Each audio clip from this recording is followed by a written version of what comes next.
عذاب النار رب اجعلني مقيم الصلاة ومن ذريتي ربنا وتقبل دعاء ربنا اغفر لي ولوالدي وللمؤمنين يوم يقوم الحساب ربنا لا تجعلنا فتنة للقوم الظالمين ونجنا برحمتك من القوم الكافرين واعف عنا واغفر لنا وارحمنا أنت مولانا فانصرنا على القوم الكافرين ربنا هب لنا من أزواجنا وذرياتنا قرة أعين رب ارحمهما كما ربياني صغيرا اللهم من أحييته منا فأحيي الإسلام ومن توفيته منا فتوفه للإيمان یا اللہ ہم سب گناہوں کو معاف فرما یا اللہ خطاؤں کو درگزر فرما یا اللہ ہم سب کو ہمیشہ ہمیں نیک کام کرنے کی توفیق عطا فرما یا اللہ برے کام سے ہماری حفاظت فرما یا اللہ اپنی رضا نصیب فرما یا اللہ رضا والے تمام کام کرنے کی توفیق عطا فرما یا اللہ اپنی ناراضگی سے ہماری حفاظت فرما یا اللہ ہم سب کو دین کی صحیح سمجھ عطا فرما یا اللہ دین پر عمل کرنے کی توفیق عطا فرما دین کے مطابق زندگی گزارنے کی توفیق عطا فرما یا اللہ ہم سب کو نماز پڑھنے کی توفیق عطا فرما یا اللہ اپنے احکام کو پورا کرنے کی توفیق عطا فرما یا اللہ جو ہمیں بیماریاں ہیں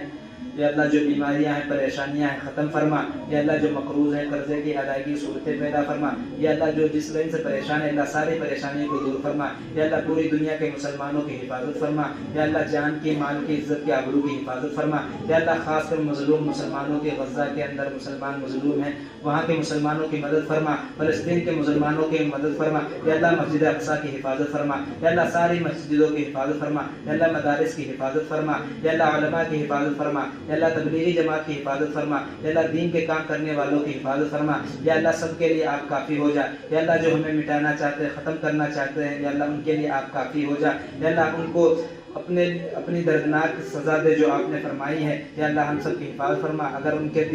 حصے میں دین ہے تو انہیں دین کی